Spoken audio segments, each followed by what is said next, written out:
90 రోజుల కోర్సు పూర్తి చేస్తే చాలు 100% ప్లేస్మెంట్ సపోర్ట్ తో సాఫ్ట్వేర్ జాబ్ మీ సొంతం. వెంటనే కోడ్ జ్ఞాన్ డెస్టినేషన్ ని సంప్రదించండి. నమస్తే, వెల్కమ్ టు సుమన్ టీవీ. నేను గిరిజ. ఈ ఫిబ్రవరి మాసంలో ద్వాదశ రాశుల వారికి ఏ విధంగా ఉండబోతోంది? ఫిబ్రవరి 1వ తేదీ నుంచి 15వ తేదీ వరకు, అంటే మనకు ఆల్మోస్ట్ ఒక 15 రోజుల వ్యవధిలో మరి ఏవైనా మార్పులు చేర్పులు జరగబోయే అవకాశం కనిపిస్తోందా? ఒకవేళ ఏవైనా మార్పులు ఉంటే వాటికి చక్కటి పరిహారాలు కూడా ఉండాలి కదా. మరి ఆ విషయాలన్నీ తెలియచేయడానికి ఇవాళ మనతో పాటు ఉన్నారు ప్రముఖ జ్యోతిష్య పండితులు బ్రహ్మశ్రీ నందిపట్ల శ్రీహరి శర్మ గురువు గారు. వారి మాటల్లో తెలుసుకునే ప్రయత్నం చేసిద్దాం. గురువు గారు నమస్కారం. వాగర్థావివ సంపృక్తౌ వాగర్థ ప్రతిపత్తయే జగతః పితరౌ వందే పార్వతీ పరమేశ్వరౌ. సదాశివసమారంభాం శంకరాచార్య మధ్యమాం అస్మదాచార్య పర్యంతం వందే గురు పరంపరాం. ఆదిత్యాయ చ సోమాయ మంగళాయ బుధాయ చ గురు శుక్ర శనిభ్యశ్చ రాహవే కేతవే నమః. శృంగేరి జగద్గురు పీఠాధిపతులకి, కంచి పీఠాధిపతులకి నమస్కారములు తెలియజేసుకుంటూ కార్యక్రమాన్ని ప్రారంభిద్దాం. గురుగారు, సింహరాశి వారికి ఈ ఫిబ్రవరి మాసంలో 1 నుంచి 15వ తేదీ వరకు రాశిపరంగా ఏ విధంగా ఉండబోతుంది అంటారు? గురుగారు తెలియజేస్తారా? సింహరాశి వారికి ఫిబ్రవరి 1వ తారీఖు నుంచి 15వ తారీఖు వరకు ఏ విధంగా ఉండబోతుందో తెలుసుకునే ముందు గ్రహ సంచారం గురించి తెలుసుకుందాం. ప్రధానంగా చూసుకున్నట్లయితే ఈ సింహరాశి వారికి 7వ స్థానంలో శని ప్రభావం కావున ప్రధానంగా ఈ శని మీకు యోగకారకత్వమే, అంటే నిర్ణయాలు తీసుకోవడం లేదా కలిసి పనిచేసేటువంటి వాళ్ళతో ఇబ్బందులే తప్ప స్వతంత్రంగా తీసుకున్న నిర్ణయాలని కూడా మీకు యోగిస్తాయని చెప్పవచ్చు. ఇక 6వ మందు రవి బుధుని యొక్క పరిస్థితి, ఇది చాలా యోగదాయకమైనటువంటి పరిస్థితి. ప్రధానంగా వృత్తి ఉద్యోగాల్లో అనుకూలతని తీసుకొచ్చేటువంటి పరిస్థితి. అనగా ఈ నెల 14వ తారీఖు నుంచి రవి మార్పు చెందాడు. మకర సంక్రాంతి నుంచి మకర రాశిలోకి రవి. కాబట్టి ఫిబ్రవరి 15 వరకు కూడా రవి, ఫిబ్రవరి 12వ తారీఖు వరకు కూడా రవి ఈ యొక్క మకర రాశిలోనే ఉండడం జరుగుతుంది. ఈ కారణం చేత ఫిబ్రవరి 12 వరకు అనుకూలమైనటువంటి పరిస్థితులే గోచరమవుతున్నాయి. ముఖ్యంగా ప్రభుత్వపరమైనటువంటి ఉద్యోగాల్లో ఉన్నటువంటి వాళ్ళు కోరుకున్న చోటికి బదిలీలు కానీ ప్రమోషన్స్ కానీ కలుగుతాయి. ప్రభుత్వ పరంగా ఆదాయాన్ని పొందేటువంటి కాంట్రాక్టర్లు కావచ్చు, వ్యాపారస్తులు కావచ్చు, ఎవరికైనా కానీ వాళ్ళకి బిల్లులు పాస్ అవ్వడం, తద్వారా డబ్బులు చేతికి అందడం అనేటువంటిది జరగబోతుంది. ఇక ముఖ్యంగా 8వ స్థానంలో శుక్రుడు రాహు యొక్క పరిస్థితి, ఈ యొక్క గ్రహస్థితి కారణం చేత ముఖ్యంగా శ్వాస సంబంధంగా ఇబ్బందులు కానీ లేకపోతే వెన్నుముక సంబంధించినటువంటి ఇబ్బందులు కానీ ఎదుర్కొనే అవకాశాలు గోచరమవుతున్నాయి. స్త్రీలతో వ్యవహరించేటప్పుడు జాగ్రత్తలు పాటించండి. ఎక్కువగా వాగ్వివాదాలు చోటు చేసుకునే అవకాశాలు ఉన్నాయి కాబట్టి లౌక్యంతో వ్యవహరించే ప్రయత్నం చేయండి. ఇక 10వ స్థానంలో ఉన్నటువంటి గురువు వక్రీకరించినటువంటి స్థితి పొంది ఉండడం, ఈ కారణం చేత సింహరాశిలో జన్మించినటువంటి వారికి ప్రధానంగా బాధ్యతలు పెరుగుతాయి. అలాగే దూర ప్రాంత ప్రయాణ సూచన కనబడుతుంది. అలాగే ఈ గురువు కూడాను యోగదాయకంగా ఉండబోతున్నాడు. గురు అనుగ్రహం సంపూర్ణంగా ఉండడం వల్ల పెద్దల యొక్క అనుగ్రహంతో కార్యక్రమాలన్నీ కూడా చక్కబెట్టుకుంటారని చెప్పవచ్చు. ఇక కుజుడు లాభస్థానంలో యోగిస్తున్నట్టు కనబడుతున్నాడు, కానీ ఈ కుజుని యొక్క ప్రభావం వక్రీకరించినట్టు కారణం చేత 10వ భావ ఫలితాలను కూడా ఇవ్వబోతున్నాడు. ఎప్పుడైతే 10వ భావానికి టచ్ అవుతున్నాడో అక్కడ చేస్తున్నటువంటి వృత్తి, వ్యాపారము, ఉద్యోగము, వీటికి సంబంధించిన విషయాల్లో మార్పులు తీసుకొని వస్తున్నాడు అని చెప్పవచ్చు. ఇక ప్రధానంగా అంటే ఈ నెల 22వ తారీఖు నుంచి స్తంభించి ఉంటున్నాడు కుజుడు. దాదాపు ఒక 2 నెలల పైచులకు కుజుడు అక్కడే స్థితి పొంది ఉంటాడు. కాబట్టి ఉద్యోగంలో మార్పుల్ని సూచించే అవకాశం ఈ యొక్క సింహరాశి వారికి జనవరి 22వ తారీఖు తర్వాత నుంచి సూచనలు ఏర్పడుతున్నాయి. ఇక ముఖ్యంగా గమనించుకున్నట్లయితే ఈ యొక్క సింహరాశిలో జన్మించినటువంటి వారికి చతుర్థాధిపతి, అనగా ఈ చతుర్థ నవమాధిపతి అయినటువంటి కుజుడు స్తంభించి ఉండడం లాభస్థానంలోనే. కాబట్టి ఏమవుతుంది, గృహ మార్పులకి లేదా గృహోపకరణాల వస్తువుల కొనుగోలుకి, వాహన మార్పులకి, లేదా తల్లిగారి ఆరోగ్యం పట్ల శ్రద్ధ వహించాల్సి రావడం, ఇలాంటి పనులకి ఈ కుజుడు కొంత ఇబ్బంది కలిగించే అవకాశాలు గోచరమవుతుంది. కాబట్టి వాహనాన్ని నడిపేటప్పుడు జాగ్రత్తలు పాటించండి. ఇక ఏ రంగంలో ఉన్నటువంటి వారికి అనుకూలతగా ఉంటుందని అంటే ముఖ్యంగా FMCG, FMCG, boarding and lodging, అలాగే supermarkets, general stores, restaurant బిజినెస్లు, హోటల్స్, పూజా సామాన్లు, తీర్థయాత్రలు నడిపేటువంటి వాళ్ళు, రోడ్ సైడ్ వెండర్సు, అలాగే కర్రీ పాయింట్స్ నడిపేటువంటి వాళ్ళు, ఎడ్యుకేషనల్ ఇన్స్టిట్యూషన్స్, జ్యువెలరీ రంగంలో ఉన్నటువంటి వాళ్ళు, వీళ్ళందరికీ కూడా అనుకూలత ఎక్కువగా ఉండబోతుంది. ధనాదాయం చాలా చక్కగా ఉంటుంది.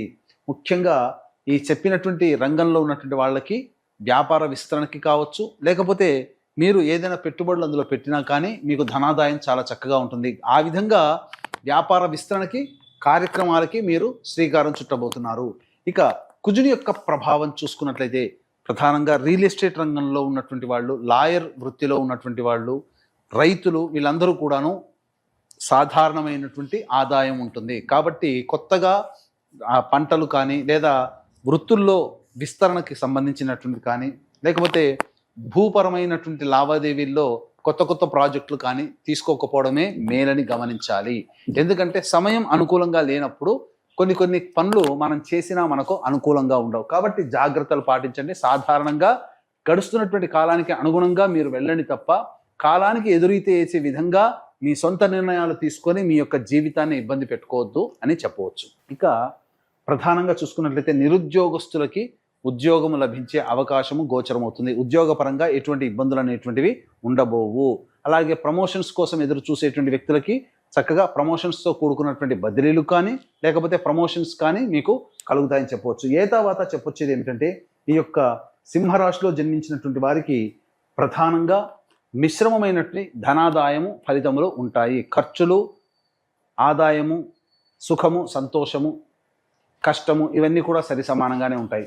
అయితే మనం గత కొన్ని నెలలుగా ఏ రోజుల్లో ఖర్చులు ఎక్కువగా ఉంటాయి, ఏ రోజుల్లో ఆదాయం ఎక్కువగా ఉంటుంది, ఏ రోజుల్లో మానసిక ప్రశాంతత లోపిస్తుంది అనే విషయాల గురించి క్లుప్తంగా తెలియచేసుకుందాం. ముందుగా వీక్షించేటువంటి ప్రేక్షకులకి గమనిక, ఈ మాఘమాసము పవిత్రమైనటువంటిది. అట్టి పవిత్రమైనటువంటి మాఘమాసములో త్రివేణి సంగమం ప్రయాగలో 144 ఏళ్లకి వచ్చేటువంటి కుంభమేళాలో ఈ యొక్క జాతకరీత్యా కలుగు విద్య, వివాహ, ఉద్యోగ, దాంపత్య, సంతాన, అనారోగ్య సమస్యల నివారణకి, మరియు ఇప్పుడు సమస్యలు ఎదుర్కొంటున్నామంటే గత జన్మ కర్మదోషాలు కాబట్టి కర్మదోష నివారణ హోమాలు ఈ యొక్క సంవత్సరం అంతా కూడా శని భగవానుడు 12 రాశులని బాధిస్తాడు.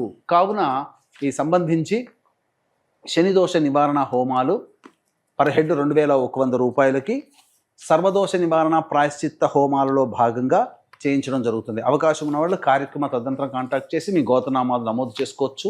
13వ తారీఖు రోజున పితృ నక్షత్రము మఖా నక్షత్రము. ఆ రోజున మనకు పుష్కరాలు ఎలాగో కుంభమేళా కూడా అలాగే. ఆ రోజున పితృదేవతల ప్రీతి కోసమే భర్త వైపు 3 తరాలు, భార్య వైపు 3 తరాలలో మరణించిన వాళ్ళ ఆత్మతృప్తి కోసం బ్రాహ్మణుని కర్తగా పెట్టి పిండ ప్రదాన తర్పణాది కార్యక్రమాలు చేయించడం జరుగుతుంది.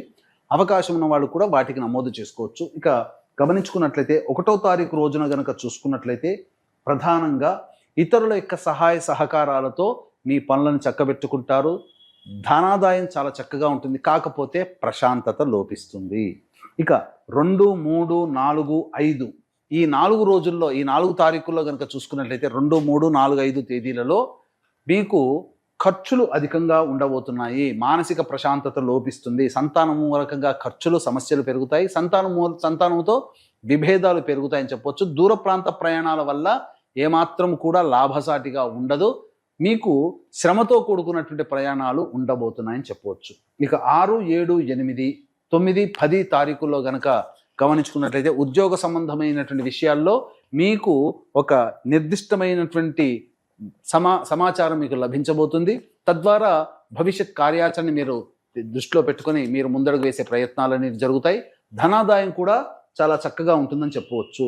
ఇక 11, 12 తారీఖులో కనుక చూసుకున్నట్లయితే ప్రశాంతత లేని జీవితాన్ని పొందుతారు. నిద్ర లేని రాత్రులు ఆ 2 రోజులు గడపాల్సినటువంటి పరిస్థితి. ఖర్చులు కూడా అధికంగా ఉంటాయని చెప్పవచ్చు. ఇక 13, 14 తారీఖుల్లో కనుక చూసుకున్నట్లయితే విందులు, వినోదాల్లో పాల్గొంటారు. స్నేహితుల్ని కలుసుకుంటారు. బంధువులతో ఆనందంగా సమయాన్ని కేటాయిస్తారు. రెస్పాన్సిబిలిటీస్ని పూర్తి చేసుకుంటారు. ఒక బాధ్యతని మీరు పూర్తి చేసుకుంటారని చెప్పవచ్చు. ఇక 15వ తారీఖు రోజున మాత్రము కుటుంబ సభ్యులతో వాగ్వివాదాలు చోటు చేసుకోకుండా జాగ్రత్త పడండి. ఖర్చులు కూడా అధికంగా ఉంటాయని చెప్పవచ్చు. అలాగే ఏదో ఒక తెలియని బాధ మిమ్మల్ని ఆ 15వ తారీఖు రోజున మిమ్మల్ని పీడిస్తుందని చెప్పవచ్చు. ఓకే గురుగారు, సింహరాశి వారి రాశి పరంగా 15 రోజులకు సంబంధించి ఏ విధంగా ఉంటుందో తెలియజేశారు కదా. మరి వారి పరిస్థితుల నుండి, సమస్యల నుండి బయటపడాలంటే చక్కటి పరిహారాన్ని తెలియజేస్తారా గురుగారు? తప్పకుండానమ్మా. ఈ సింహరాశిలో జన్మించినటువంటి వారు ఈ 15 రోజుల పాటు సర్వదేవకృత లక్ష్మీ స్తోత్రము లేదా ఇంద్రకృత లక్ష్మీ స్తోత్ర పారాయణము మరియు కాలభైరవాష్టక పారాయణము, సుబ్రహ్మణ్య భుజంగ స్తోత్రము, ఇవి 3 ప్రతిరోజు పారాయణం చేసినట్లయితే సమస్యల నుంచి బయటపడతారని చెప్పవచ్చు. ఇంతకి మించి సమస్యలు అధికంగా ఎదుర్కొంటున్నట్లయితే మీ యొక్క జన్మ జాతకంలో నడుస్తున్నటువంటి గ్రహ దశాంతర దశల యొక్క ప్రభావాలు కావున దగ్గరలోని మంచి ఉపాసనాపరులైనటువంటి జ్యోతిష్యుని సంప్రదించి వారి సలహాలు సూచనలు కనుక పాటించినట్లయితే మరింత మెరుగైన జీవితాన్ని పొందుతారని తెలియజేస్తాను. ఓకే గురుగారు, రాశిపరంగా ఏ విధంగా ఉంది, పాటించాల్సినటువంటి పరిహారాలను కూడా వీక్షకుల కోసం చాలా చక్కగా తెలియజేశారు గురుగారు. ధన్యవాదాలు. సర్వం శ్రీ ఉమామహేశ్వర పరబ్రహ్మార్పణమస్తు.